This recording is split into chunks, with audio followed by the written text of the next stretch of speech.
Cain was the first person to build a city, which is really strange because after Cain murders his brother Abel, he ends up being expelled from his home, leaving behind the only other humans in existence.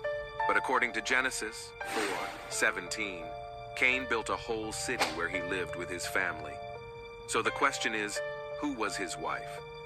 Well, there is an ancient book called the Book of Jubilees, and it is a book that tells the early history of the world, except there is only one difference that leaves much food for thought. In this book, Adam and Eve actually end up having 2 daughters, and the first one was named Awan. It is not mentioned anywhere in the Bible, but apparently she grew up with her brothers until one day the fight broke out between Cain and Abel, which resulted in Abel's death at the hands of his brother Cain.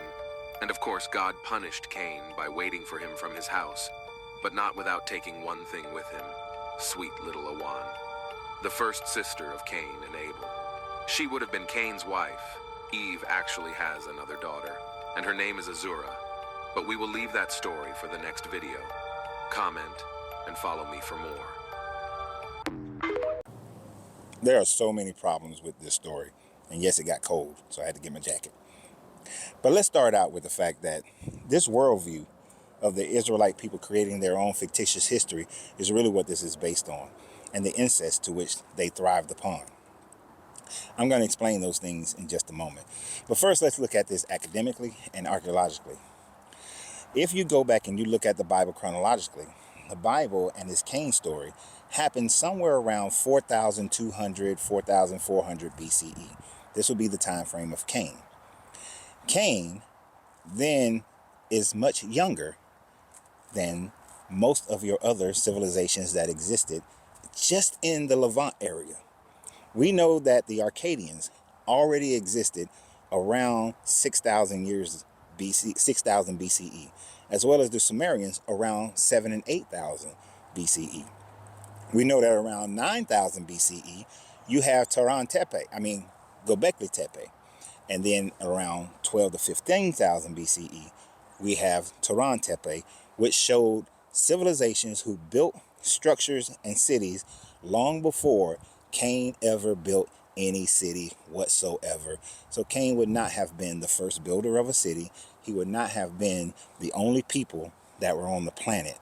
We have civilizations all over the world that demonstrates that they're much older than this Cain story.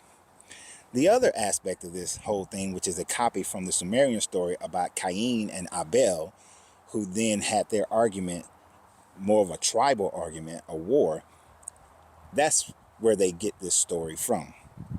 Now, in this worldview of the Israelite people, the problem is they love their incest, because the main concern here is maintaining the bloodlines and not mixing. This is why incest was such an important thing. And so Cain had to have married his sister.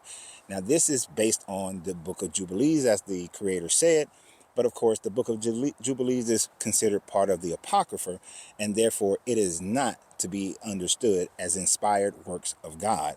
But it is good for reading as far as the Jewish and Hebrew people are concerned, and many of the Orthodox churches as well. It used to be a part of your King James Bible until around the early 1900s, because it cost too much to print the Apocrypha. So they just took it out for cost incentives. So what is it really about? It's really about the fact that the Jewish people, the Hebrew people, the Israelite people, whatever you want to call them, they don't like mixing their blood with other people. And for them, keeping the bloodline through the family through incest was a primary way of doing this. This is why Abraham married his half-sister, Sarah. This is why Lot impregnated his 2 daughters after they got him drunk and molested him. This is why Jacob went and married his 2 cousins and then married their slave wives. This is pronounced throughout your Bible of incest after incest after incest. Hell, Moses' mother is also his aunt.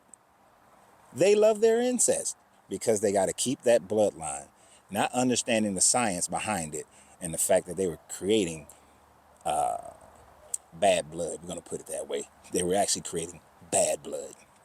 So we know that this story is fictitious. It was only made as a story to create an origin story for the Israelite Hebrew people. It was not something that was created for all people. And this is why it's so disturbing when people try to claim that the sons of Noah are the progenitors of all the people around the planet, and that's where they came from, and that all the people who were existing before and after the flood, nah, they could not have existed. They could have only existed after Noah, which is a whole bunch of bullshit and just completely ignoring actual history and archaeology. So y'all have a great day. And remember always, you got to free yourself to be yourself, because your greatness is non-negotiable. Good journey, good vibrations.